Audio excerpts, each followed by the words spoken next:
everyone, it's Chrissy and Charlie here from Forward Thinking, and today's episode, we're going to get a bit tactical here. Well, strategic and then tactical, but we're going to talk through how to develop a opt-in process. And this came up actually because we realized that across the board, it seems like something as simple as an opt-in process that people should have in place is actually not very simple or is non-existent. Or there's big holes.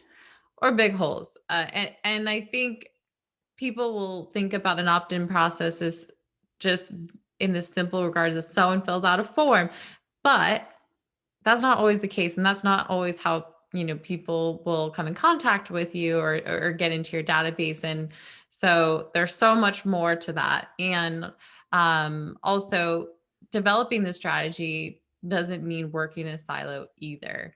And so we'll touch on that as well, because there are legal implications at times for some of this. So we have some awesome, an awesome guide that Charlie will go through. So let's just kick it off. And from the very beginning, let's talk through, developing an opt-in process and what does opt-in mean even? And what are the types of opt-in? Yeah, well, I'm sharing my screen. So for those just listening, if you go to our website or go to YouTube, you'll be able to follow along a little bit better. I'll try and do a good job of explaining what I'm showing. At the highest level, you need to decide on what are the types of opt-in. And actually, before I say that, none of this is legal advice. Yeah. The penalties can be quite severe, so please discuss this with your legal team. Make sure they're on board. A lot of times I find that there's two different types of legal team. There's one that will just be like, okay, ops team or marketing, you decide and we'll review it and see if you're crazy or not. The other one will be, we're the legal team, we need to do all of the research on this, we're going to figure it all out and then tell you what to do. The ideal situation is probably somewhere in the middle. I think there's a lot of things you need to think about in terms of your appetite for risk, and it isn't just like a simple we need to do this one option, and there isn't going to end up with like a dozen of other consequences. So there's lots of things to think about. It should be a collaboration between you and your legal team and any other experts that you have on board. Anyway, now that out of the way. So really, there's just a few ways you can opt people in. The first one is implicit. So essentially, this is you've got someone's data and you just think they've opted in, right? Now, they haven't explicitly told you they want to opt in. They haven't, checked a box on a form or anything like that. You've just got their data and you're like, okay, I'm going to opt this person in. I think they want to hear from me. The second one is explicit single. And this is where someone has given you one indication. I have a question on the implicit. Go ahead. What about someone who fills out a form, but there isn't any like checkbox on the form to say that or language to say that they're opting in? Is that an implicit? Yes. Okay. Explicit. So by going through explicit single, it probably might even clarify more of what implicit. So explicit single, they've explicitly said they want what you're about to give them, right? And generally that's like emails, processing them in the database, etc., adding them to sales cadences, that kind of stuff. So they have checked that box, or somewhere throughout that process they have said, I want to receive more emails, marketing communications, whatever. Implicit is not the opposite, but different to that, obviously. They haven't done that explicit step. So the it's in the words, right? Explicit double is that they've done two steps to explicitly tell you they want to opt in, where we see this: you fill out a form, you check the box, you get a confirmation email, says, do you really want to opt in? And then they click that, and then now they're opted in. So really it's just like those three, and that's the general kind of highest level strategy in terms of like your opt-in, your different opt-in processes, your different opt-in requirements that you're going to apply to different countries. Yeah. And different acquisition sources. So moving on, the next step here is to then think through, okay, so I've got these 3 different requirements. The first thing I want to think through is what country, because laws are all, country and region specific. So what country or countries or regions should I apply each rule to? So for example, a lot of companies will, in the United States, for data like people in the United States, they'll just implicitly opt them in. Like maybe they don't need to fill out that checkbox, but they fill out a form on your website and you'll still email them. Mm-hmm. But for Germany, like if we're looking at the option here, option A, so actually for people just listening in, we've got the spectrum here. We have less strict and extremely strict. On the left, which is less strict, it's like implicitly opt-in United States. We actually have explicit double for Germany. I think, Germany pretty intense about their rules. So I like to just say, let's just do double opt-in for Germany. Mm-hmm. And then maybe rest of world, explicit single, like they just have to fill in that checkbox. You kind of got this option in the middle, which is in kind of between extremely strict and less strict, where, United States is going to be single opt-in, double opt-in for Germany, and then single opt-in for rest of world. Then you have option C, which is extremely strict, double opt-in everywhere.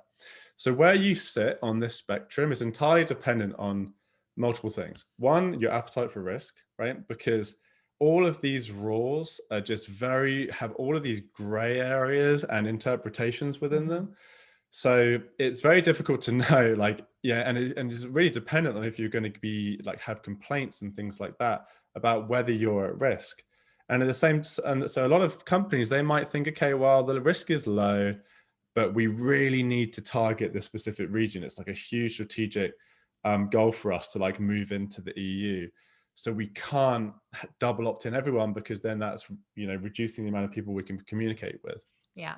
So you have to balance your marketing strategy, your goals, your eagerness to communicate with those people versus your appetite for risk. And that's where you're going to find a point on this spectrum where you apply each of those 3 different, one of those 3 opt-in requirements to the country or region. Yeah. And when we've been talking about this too, it's like a lot of how we send marketing communications. Do you put sales communications under that bucket as well of following the same strategy? Or do you think that it's worth discussing both a strategy for how sales communicates versus marketing? That is a very nuanced thing. So one part of that is if someone opts out, right, if they unsubscribe, they shouldn't be getting email from anyone, right? Right. Now, if they're not opted out, but they're not opted in, that is again where your appetite for risk comes in, because there is a difference between mass blasting 100,000 people who are not opted in, but also not opted out, right? They're implicitly opted in, versus a one-to-one sales email to individuals there. So there is a difference there. But again, I see some companies, they say these rules apply for both marketing and sales. Other companies say, okay, well, if sales is going to do very targeted outreach, they can reach out to people who aren't explicitly opted in. But again, it sometimes still comes down to the country. Yeah. So we can't tell you what to do here. It's just how to think about it. And you have to document all of these rules and see where, country by country, what is the rule, right? And that comes down to, the marketing and sales conversation, and then something else we'll get to in a second. Okay. So that goes through kind of the options between less strict and extremely strict, which you said, comes down to the appetite for risk. So how do you manage all this, or how do you track it? What are some of the ways to operationalize opt-in? Yeah, you just need a handful of fields basically, and some processes in either Salesforce or your marketing automation platform. So we like to have an opt-in checkbox that's going to go on the forms where you want to track explicit opt-in.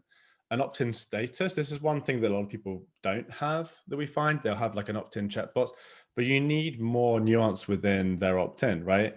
So you would have are they implicitly opted in? Are they explicitly double? Are they explicit single? You would have pending, which means that they, if they're coming from Germany and they need to double opt in, they've explicitly single opted in, but they need to double opt in, they would be in pending. If they're declined, that means if they fill out a form on your website and they don't check the box, right, they have declined opt-in. And this is, a lot of people get hung up on this because it's like, they're not opted out, but they didn't opt in. So you don't put them as unsubscribed, right? Because they haven't actually opted out. Oh my gosh, yes. I just uncovered this with a client who a previous agency just started setting everyone who was not explicitly opted in to unsubscribed. And I'm like, oh my gosh, no wonder they think so many people are unsubscribed. Right. It's actually just the system doing that. Marketing suspend them Yeah. so they don't get emails, but don't unsubscribe them, just mark them as declined. Again, that's where the nuance comes in. And there's unsubscribed obviously is another option, and then unknown for, you know, maybe existing data in your database when you set this up. Yeah. Or maybe you get data from a vendor and you don't really know if it's opted in or not. Again, that would be marketing suspended. I like the pending as well, because that can be used, I think, even for cold data from certain countries. So, because implicit, even if you just acquire a list, there's no even really implicit opt-in there. I mean, you could argue that for the United States, but you could even treat those people as pending and then require a single explicit opt-in.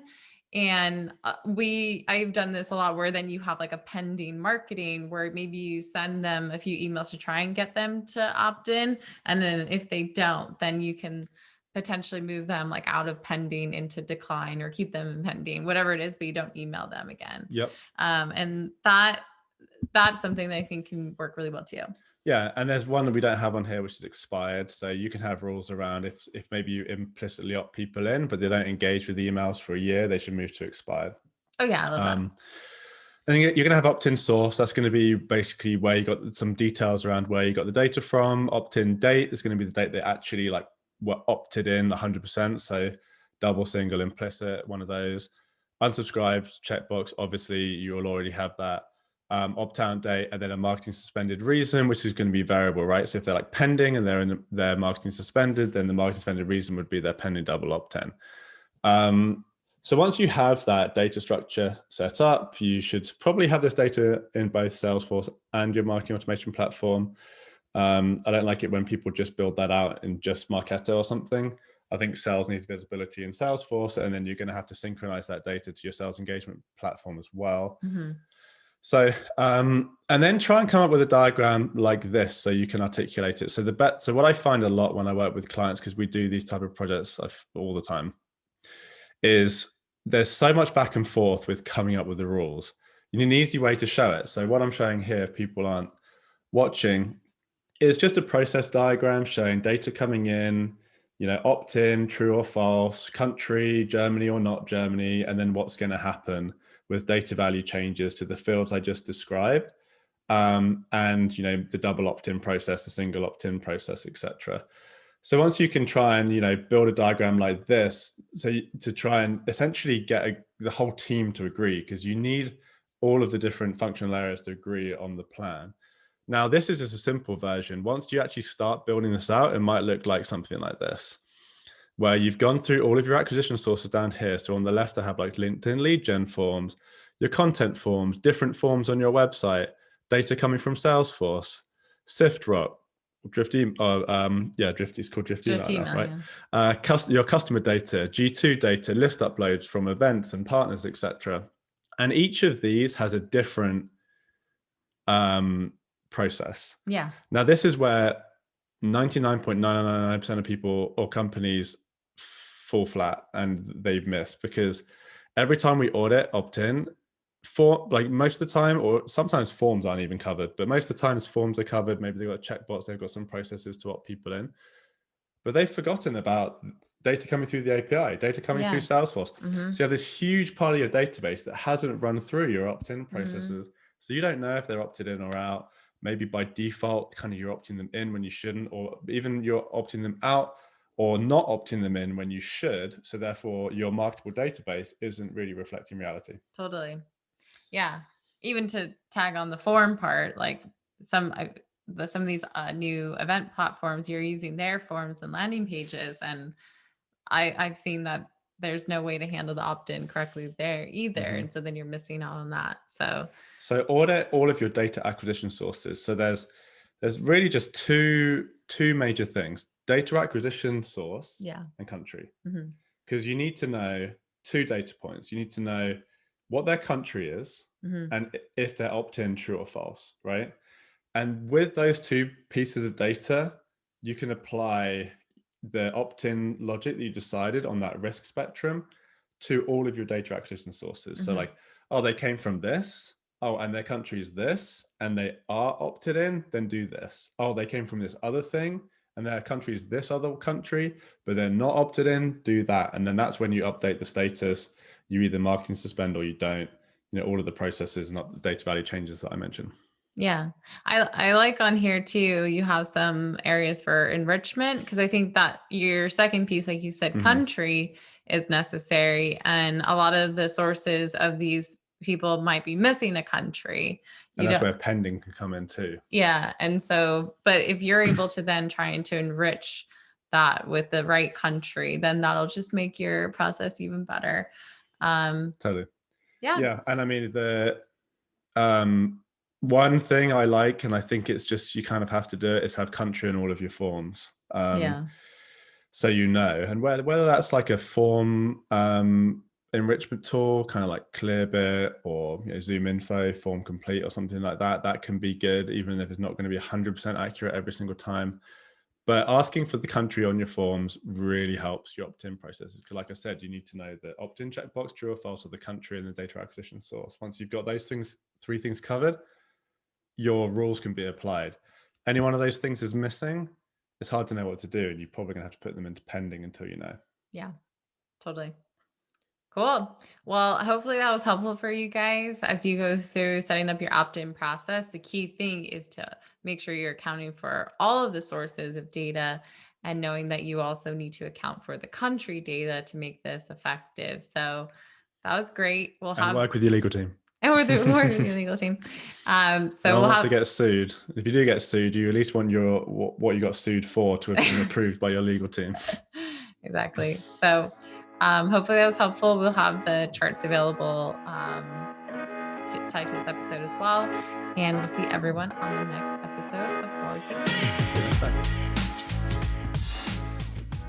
This is Charlie. So if you liked what you heard, hit like on the platform where you watch this. Also, leave a review. Honestly, we'd really, really appreciate it. You can also subscribe where you listen to your podcasts on Apple Podcasts, Spotify, or even YouTube. And make sure you subscribe to our newsletter, which is packed full of exclusive content, updates for events or courses that we might be doing, all designed to elevate your marketing operations and B2B strategy. See you next time on Forward, and forward it up.